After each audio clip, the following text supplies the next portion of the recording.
Hello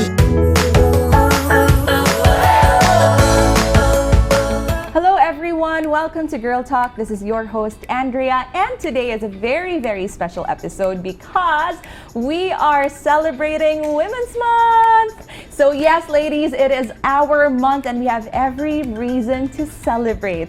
So we are actually holding this in the Philippines since 1988. Can you imagine that?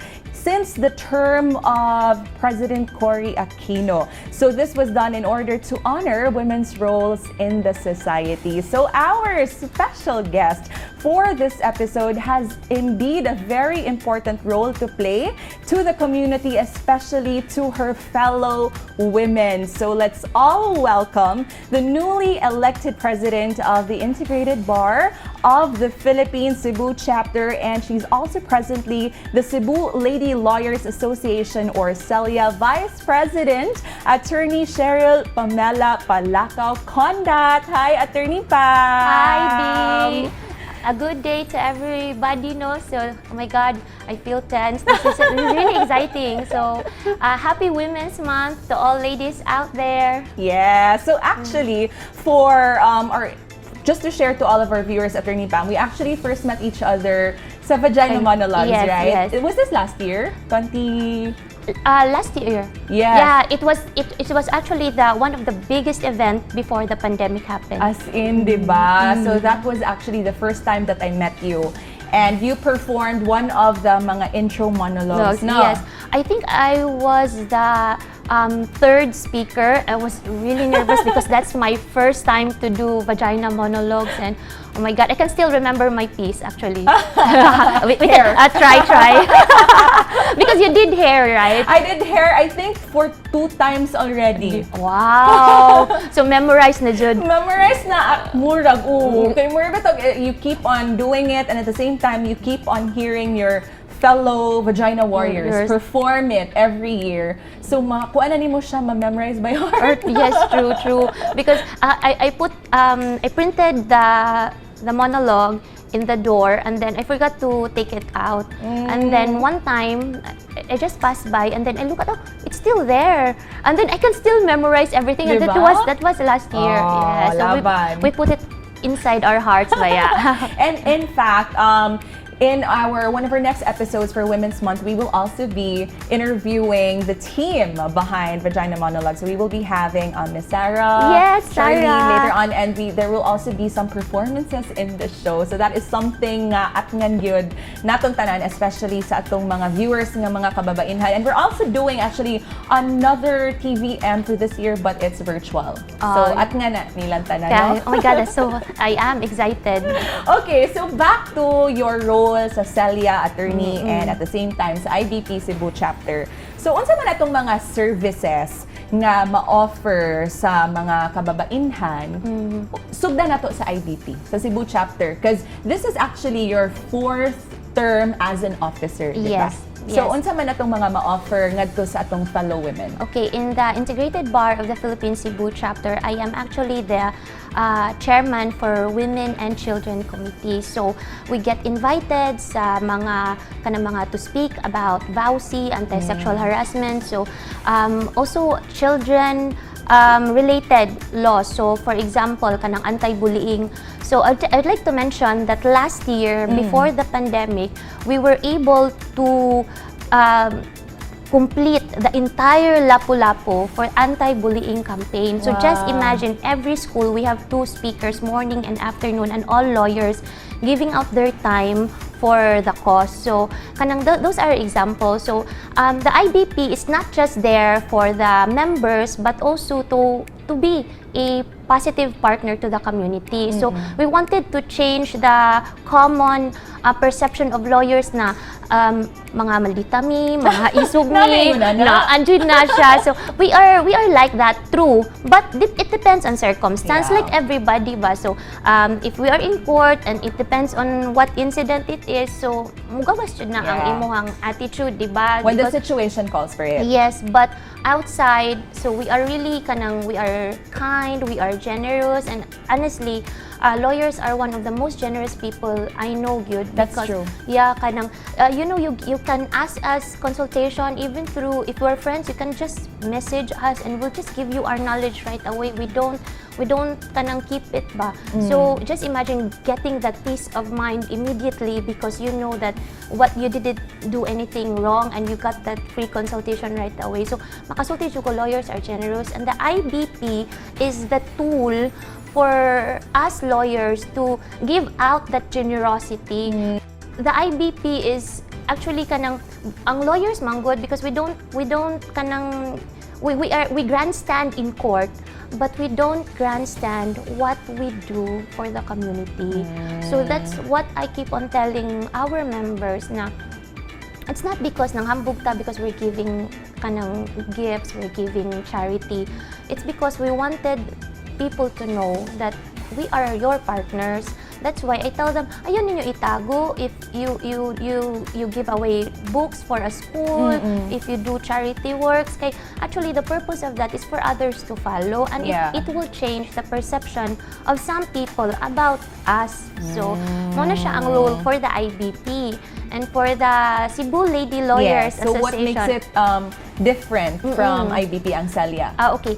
For Celia, so this is the Cebu Lady Lawyers Association Incorporated. So this is an organization that's really, really close to my heart. No? So when I'm just a new lawyer, you don't know where you're going ba, and then you have the ates that teaches you nga, oh, you can do this or you can ask question, and then you get to be introduced to other lawyers. So I was with Celia for a long time, and I don't know if I will ever stop because it's really a nice organization. So in Celia, it's all female. Ang IBP, sagol siya, male, female.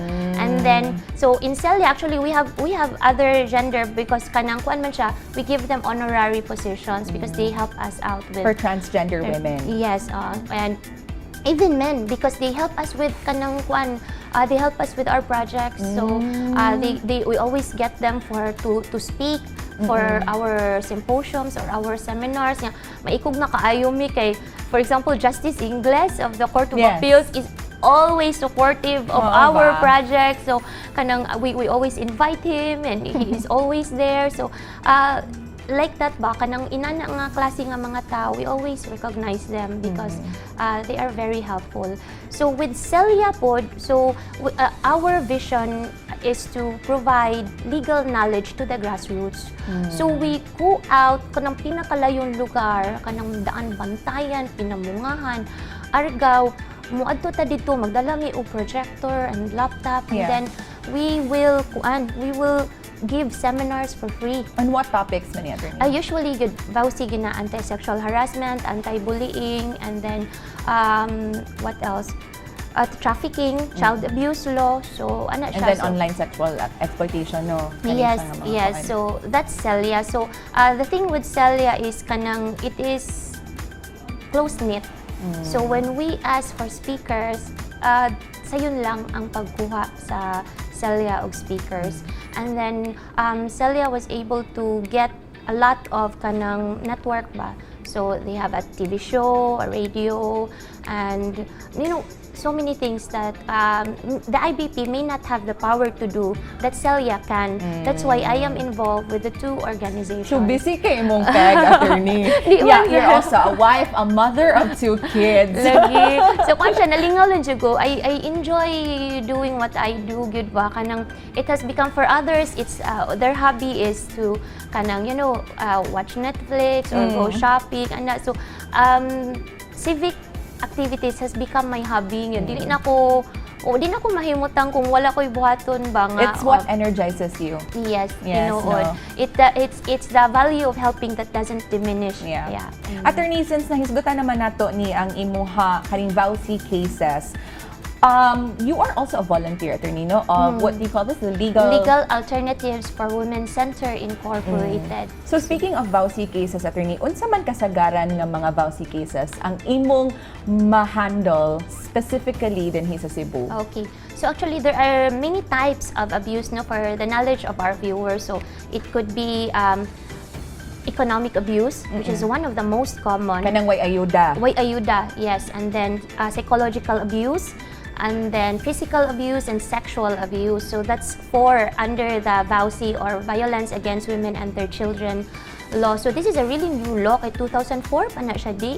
So imagine kanang we are we will say nga developed kay ang Philippines, we are advanced in we are better than other countries, but 2004 for a VAWC. Diba? Ano siya sa year 2000? Outdated na kayo ta. Tinuod, outdated ta actually, pero at least ba naagyud siya, naabot gyud siya ang kanang VAWC. So kanang 4 kabuok kanang possible abuses of VAWC, gikater na siya sa legal alternatives for women center. And then ang pinaka-common jud is the economic abuse.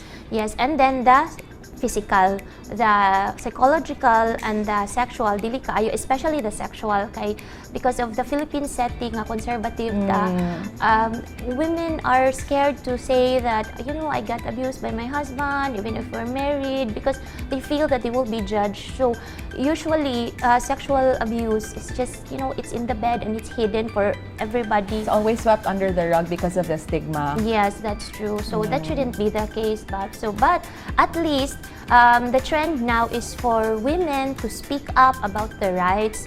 And actually, our observation in Law Inc., if there are municipalities that doesn't have complaints on VAWC, something is wrong. Bitaw. Kay wala. Imposible gyud kaayo. Imposible kaayo. So what we do, I will not mention a specific place in Cebu, but there's a specific place here in Cebu nga walay bisan usa ka VAWC case. Kaya nga naman daw, attorney. So, butan kayo ang mga lalaki.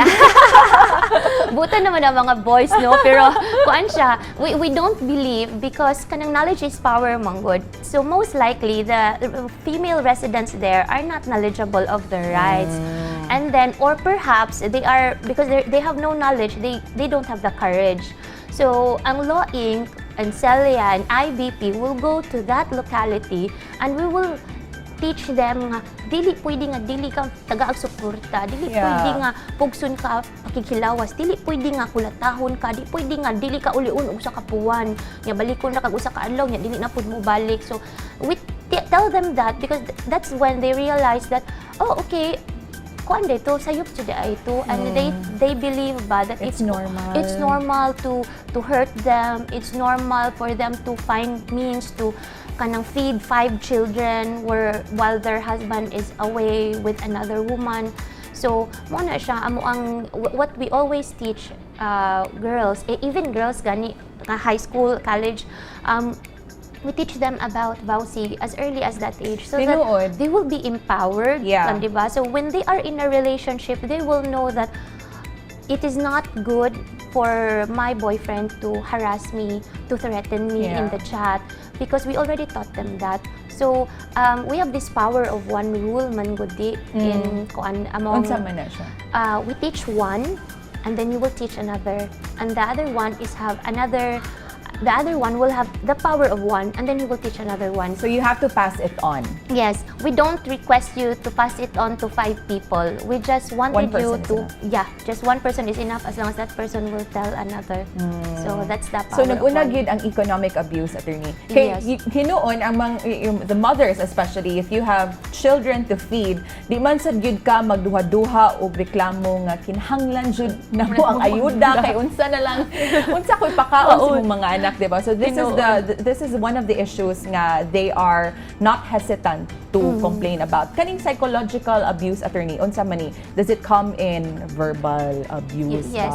Actually, that na interesting kay actually psychological abuse includes marital infidelity. So diha di mo call. Other women think kana. So example, your interesting ni dakan nang interesting na dakan nang gusto maminawan ni. So for example, you're able to open the chat of your boyfriend or your husband and chatting with another woman, and then mga pictures and everything. Screenshot dayon. Aptik jud mga girls. Aptik screenshot dayon. Yung masakpan man kung ma-screenshot kay nakakuan man siya, naka Google Drive man siya. You use your phone to screenshot, tudloan jud ba evidence. So that is under psychological abuse because it gives you stress and kanang other yes, kanang unnecessary nga mga emotions. True. And kanang you are verbally abused also, kanang pasakitan kag storya, like kanang siyang kanang batikagnaw, tambuka, you know, you cannot do that. That's true. Mao jud. Joke. Attorney, interesting na kayo ang atong conversation. No? We will talk about that more in our second segment. At the same time, we will also be talking about this new ruling which allows legitimate children to use the surname of their mothers when we return here at Girl Talk.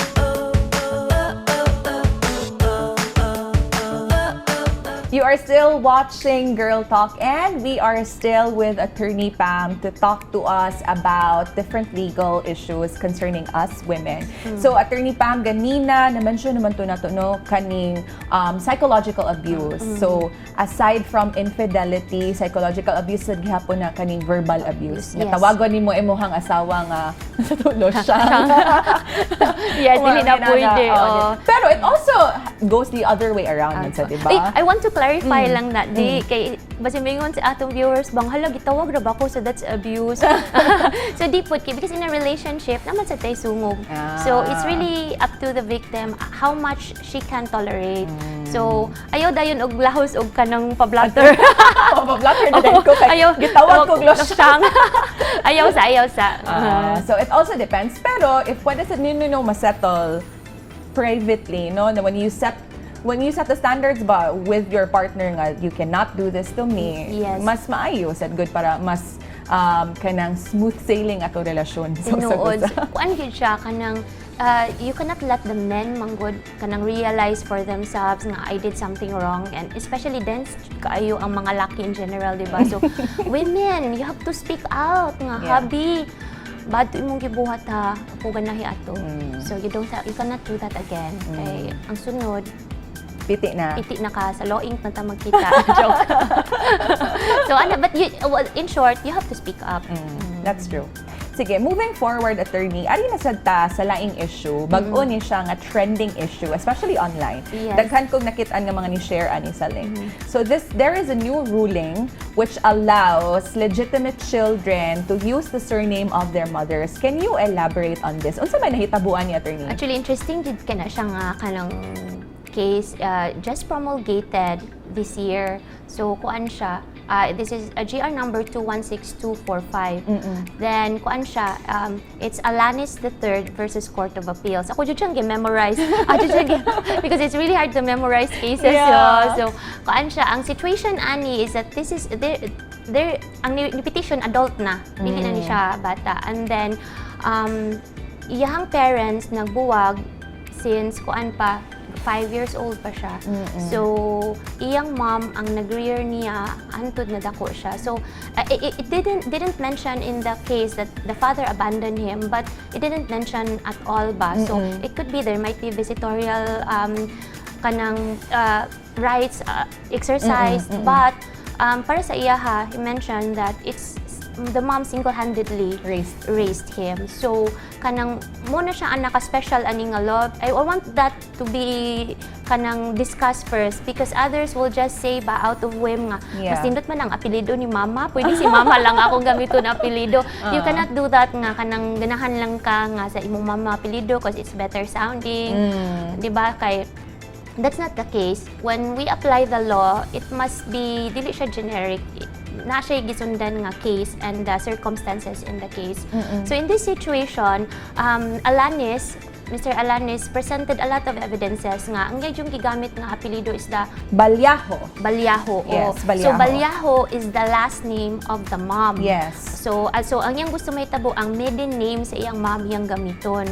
Dili ang Alanis nga sa iyahang papa. So iyang gi-present nga all along I've been using the Balyaho as my last name. So he presented as student ID, iyang newspaper publication, diploma, and everything ba, and people mga affidavits that people knew him as Balyaho and not Alanis. So, iyan na siyang gipresent sa court and everything. So, this happened actually in Zamboanga City. So, kanang kudos to kanang Zamboanga no for coming up with such kanang case ba nga nakashake sa ato agad karon kay it's really different baya niya. Kuan siya, so unfortunately na kuan siya na dismiss siya sa RTC level. So ni appeal gud ni siya tud naabot siya og Supreme Court. And then actually promulgated November 11, 2020 di ay siya. So this is a third division decision of the Supreme Court, and the law the jurisprudence will teach us that there's a fundamental equality of men and women and actually all gender. So it shows that it mentions many laws like the International Convention, the Declaration of Policy in the Philippine Constitution that recognizes the role of women in nation building. It even mentions the most important, the Article 3, Section 1 of the Philippine Constitution about kanang equal protection of laws to everybody. So when we say equal protection, the benefit of the law as well as the burden of the law should be applied equally to everybody, male, female, transgender, basta tanan, basta tao, di ba? So we are the same classification, equal protection gid na siya. So this one, I would like to read this kanang sige go attorney. Kanang per word jud siya ba nga. The Supreme Court said that if a surname is significant for identifying a person's ancestry, interpreting the laws to mean that a marital child's surname must identify only the paternal line renders the mother and her family invisible. So, this in turn entrenches the patriarchy and with it antiquated gender roles, the father as dominant in public and the mother as a supporter in private.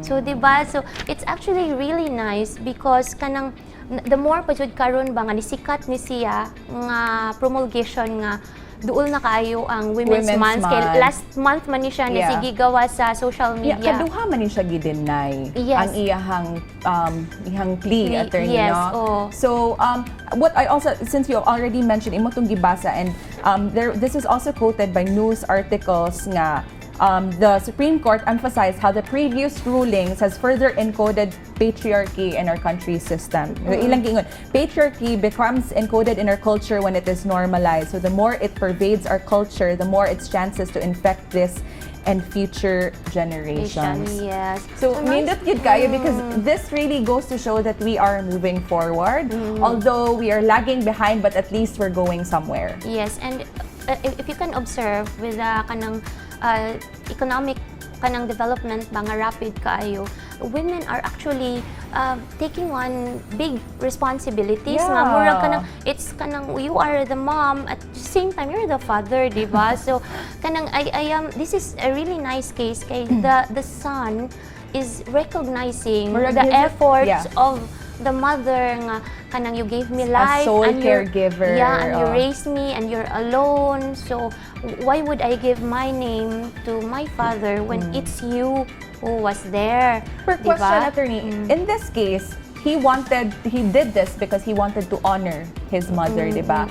But it also, ilang magong clarifying, it says that the Regional Trial Court's application of Article 364 of the Civil Code is incorrect. Indeed, the provision states that legitimate children shall principally use the surname of the father, but principally does not mean exclusively. Yes. So there are exceptions. So even the Civil Code, actually, it's the first time for the Supreme Court to kanang gidissect ang civil code kay murag for many years, you know, we don't touch the civil code kanang murag it's okay ana siya na ana siya diha mo na siya to nandan kanang gamiton jud nato ang apelyido sa papa and then all of a sudden somebody from Mindanao will raise that dili manggod pwede manggod kuan. So kanang this law, this jurisprudence is kanang very important kay murag for the first time bagihilabtan na siya nga natubra gid na siya nga nobody touched that provision, and then karon even as lawyers we realize nga bitaw no it didn't use the word exclusively, principally siya, so you can actually use the surname of your mom especially with the circumstance of the petitioner ba nga raised alone by the mom. And just to discuss some of the other grounds, the attorney, to change your surname, it says here nga these are the grounds for changing names in the Philippines. So when the name is ridiculous, tainted with dishonor, or is extremely difficult to write or to pronounce, or embarrassing. Kana, when the change is necessary to avoid confusion, when one is continuously used and been known since childhood. So in that case, no, he was always known for the surname of his mother, man said yun. Pero on the note of embarrassing, ko pwede sa gid kayo na. Because just to share, attorney ha, we had a house helper before, and then she got separated from her husband, and then she had a live-in partner, and they had children as well. The surname of his live-in partner is Boto. As in B-O-T-O yun. Kung itoon niya at first, pag sure ate, mo dyan ang apelido sa imong bana. Imong mga anak, Boto sa apelido. And then, kung sumubon sila sa eskwelahan, they always get bullied for their surname daw. Katuwing makahinumdum ko na siya, kanang tawagon siya sa health center, kanang magpabakuna siya sa una sa imong anak. Asa na si kana ba nga kuan? You get bullied actually. So, it's luoy siya for the children because mabully mong gud sila sa school.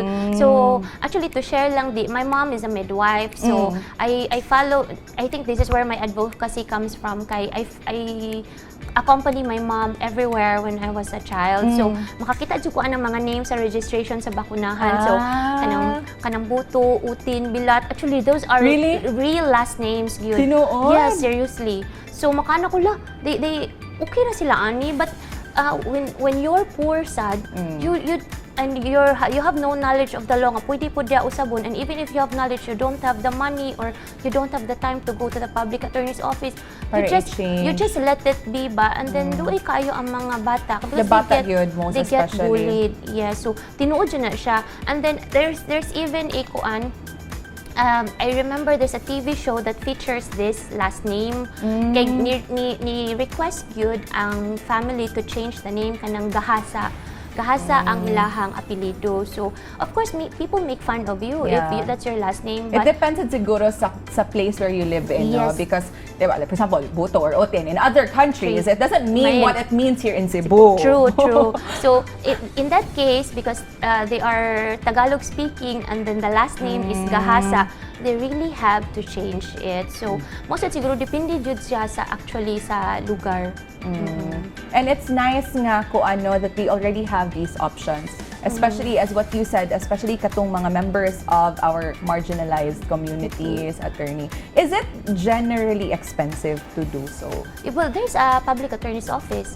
So, dili gyud siya. And then, if you have certificate of indigency, you can, it's okay bayaran, maybe because ma-absent ka sa work, that's why it will entail expenses. You have to get certified true copies of certain documents. So, manang magastos siya. But when you file a case, you have to make sure that na-jay substance and just don't file it because kanang ganahan lang ka, nya kuwang imong evidence. So, ma-dismiss lang gihapon. And, that's also a waste of time, not just for you, but for the entire judiciary, ang judge, ang prosecutor, ang PAW who assisted.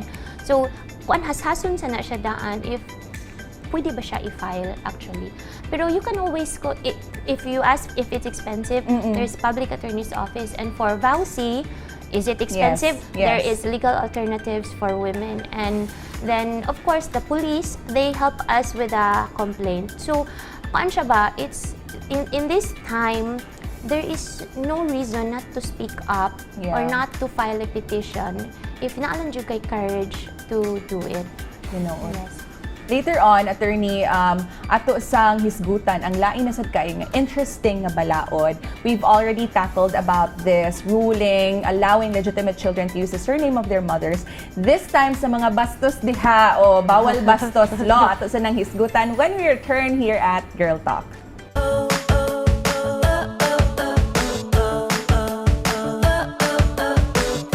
For staying with us, and we are still with Attorney Pam, and as promised, karon atong hisgutan na sad ang Safe Spaces Act. So what really is the definition of this, attorney, and how can we apply this to our day-to-day lives, especially as women? Okay, so Naji Kodigo, no? So this is the reason why few people would take up law, because you have to be reading laws like this, and it doesn't even have photos. So nagkudigo ko para kanang sa oral recitation ni Andy. So kung siya kanang in layman's term, everybody has the right to be respected regardless of gender. So male, female, transgender, or LGBT community, we are all human beings, so we have the right to be respected. So actually, the Safe Space Act is an act of another law, the anti-sexual harassment law.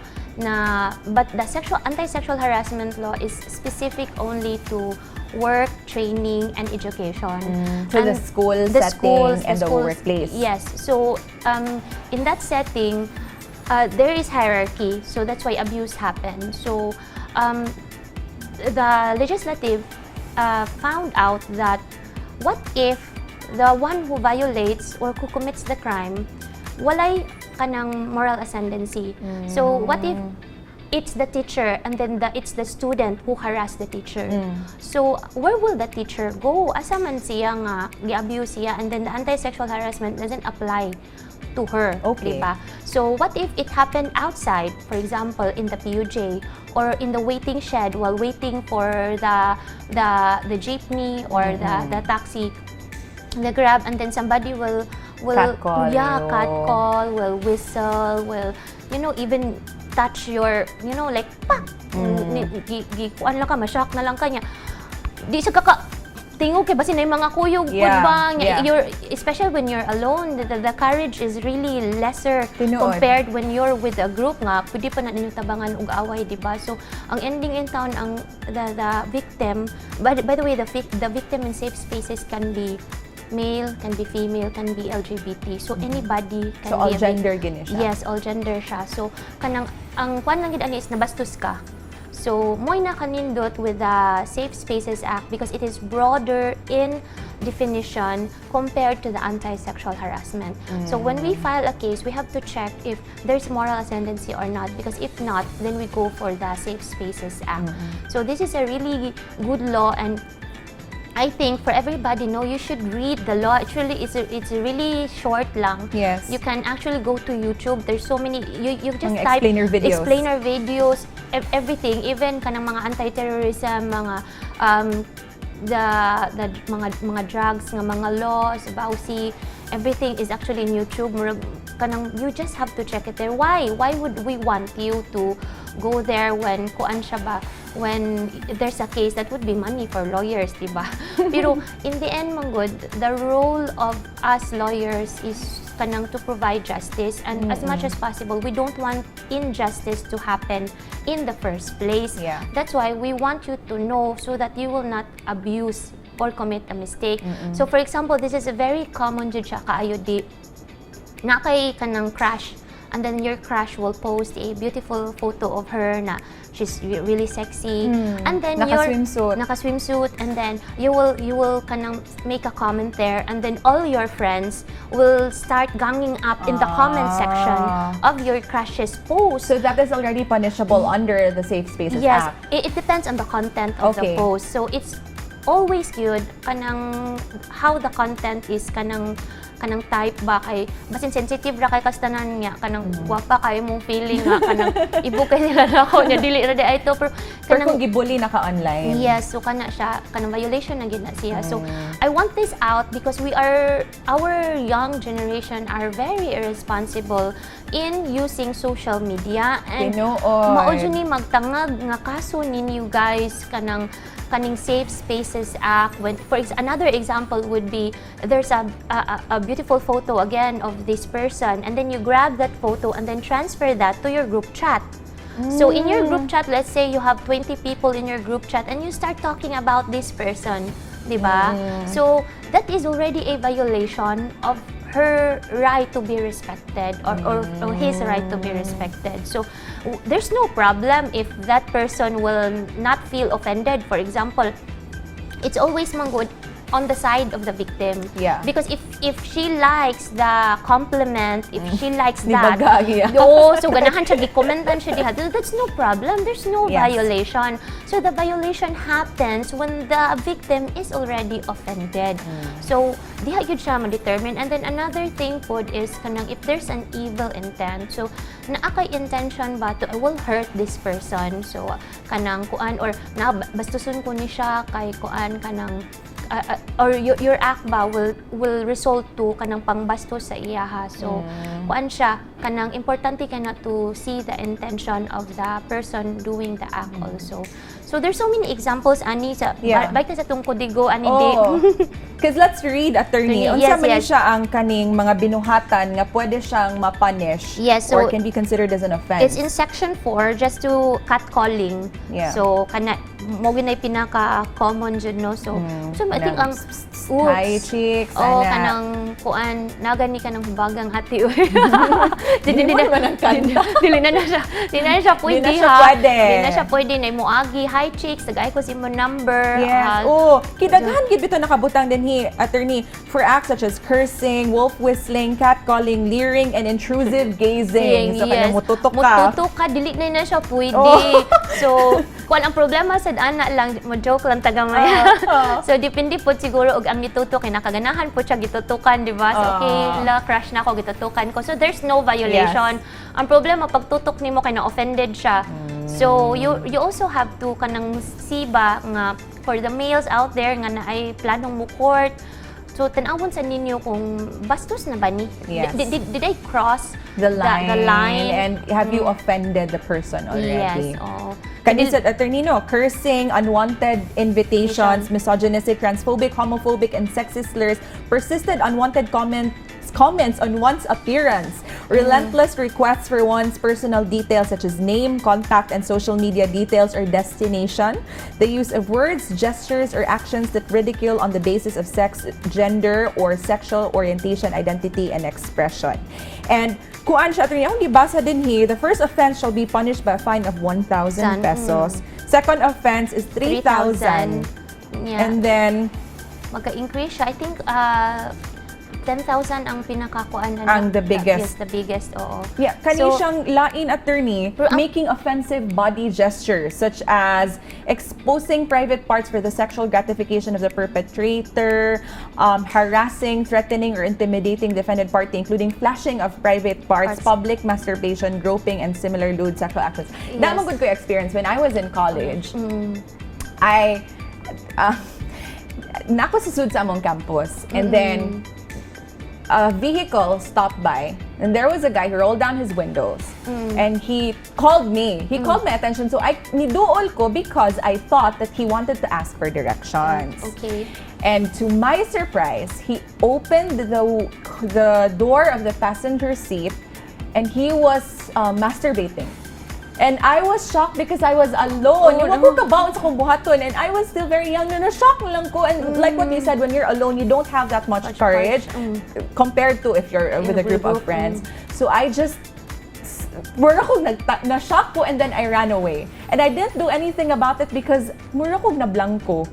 So, And actually, at that time, wag po'y safe space act. yes, wala pa. Kay college pa ko, di na lang tamang isip sa tuwing. Wala pa safe space. Pero di ba deep inside, you feel ba that na-violate mo Kaayo, ko? yes. Disrespectful man to iyang gibuhat sa ako. And you know what? I also heard that this has been done in front of younger students, like prep, kinder, grade 1, grade 2 nga mga female students. And imagine the trauma that they experience, My diba? gosh. So, these things really just have to stop. Yeah, it's a good thing that you share that one, because if our audience have similar experience, Yes. then write the kanang plate number and then report it so that atong Would you na mapangita. ako nabuhat, attorney? Masyak man. Good. Actually, I have similar experience college food.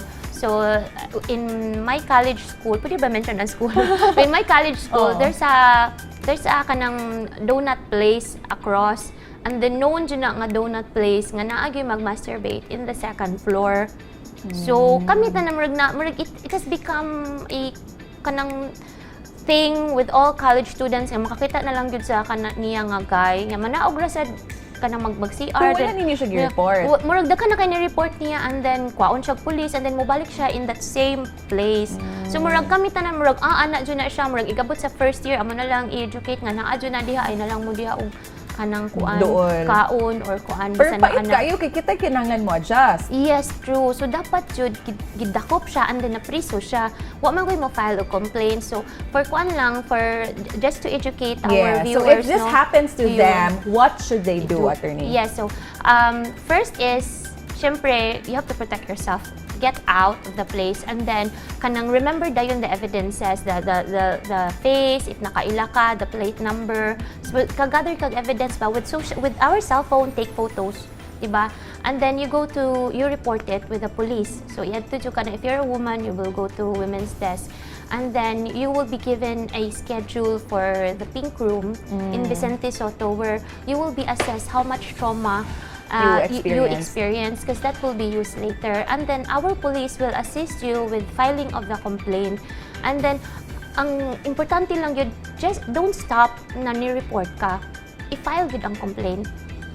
Kay our judiciary manggod kanang to put this in a different view ba mo siya bola mo siya basketball, so the ball doesn't move until somebody will start dribbling and then passing it to somebody. So the ball is now with you and then you can report it and kutubra ka sa report so it didn't dribble, it wasn't passed to the police, so what to the prosecutor. to these cases, attorney, if you don't file them? Wala. So that's why the perpetrator will just get arrested and then buwian ra pod because the policeman has a kanang rule ng Article 125 that we have to release them within 12, 18, and 36 hours. So after that, kung way kaso gi-file. So mabalik na pod, nibalik na pod siya.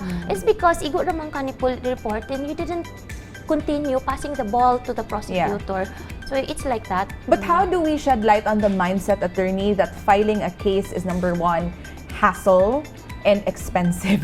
Yeah, that's the thing. Except if you go to kanang mga free legal services. But mo gyud na ang imong hunahunahon nga di na lang mo file og kaso uy kay kanang kuan hago. Because there's a prosecutor man, you're the complainant. So the first person who will assist you is the police. They will make the complaint, it will go to the prosecutor. You get the resolution and then the prosecutor will, get the ball. So, nanasan niya, siya na po nag-dribble sa ball. So, if you're in the kanang private complainant side, you don't really have to spend, except that mahasol lang ka sa time and going through and back of kanang court and then you'll be absent for the cases. But you have to think beyond manggod, unsay benefit ani, not just for you. Good. So, just imagine, kaning tawhana, he will do more harm ba? So, bati kaayo. So, kanang diri na mo gawas ang we have to be selfless, not just for us, but to the other generation po na will not experience this. But you'd also like to clarify, attorney, especially for the Safe Spaces Act, the dili isad nato abusaran kaning balaura, no? Yes. Na, like what you said during the break earlier, that we should also not be oversensitive. True. So, always think that when you file a case, you will be kanang putting the other person also in kanang injustice, honestly. Okay, what if it was done innocently, gitutukan ka and then walay intention to offend you, doesn't disrespect you, kanang itutok lang siya nimo because na siya na-remember or or na-blanco. Regular ba kay namo lawyer sa manuto kay naaramig yun na huna. And then there's this thing that they call the resting bitch face. Abi nimo nagminal dito pero di ina na dyan yan now. Yaman mo yun din mo file ko kanang Safe Spaces Act. So, konsya, you have to be sensitive.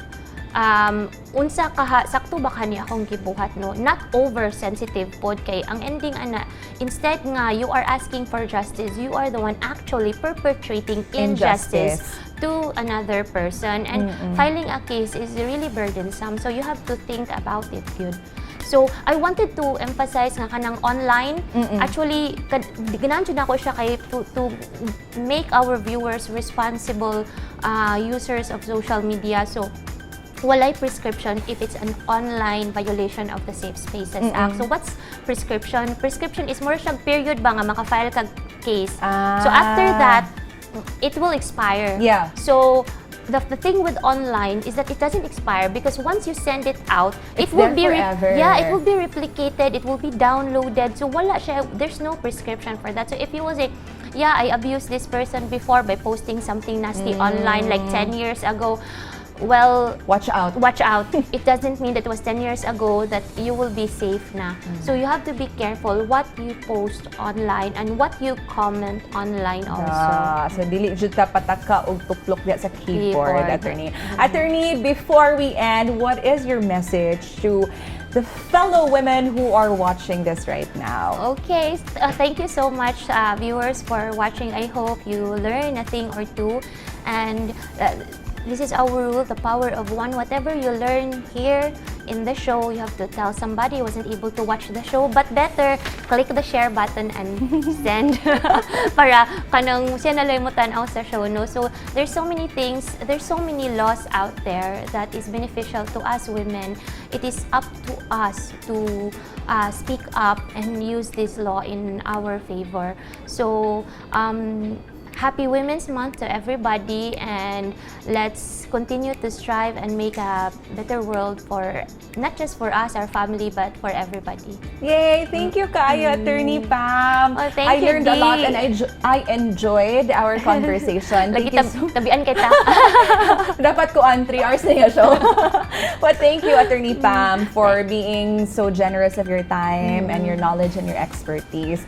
And of course, again, daghan kayong salamat to all of our viewers. Happy Women's Month to all of the ladies who are watching this right now. We hope that you learned something from this episode and that you have been inspired one way or another. And I just like to remind everyone, kinahanglan kita masayod kung unsa atong balaod, no? So that, as Maya Angelou has once said, each time a woman stands up for herself, she stands up for other women. This has been Andrea Patania Matthew for Girl Talk.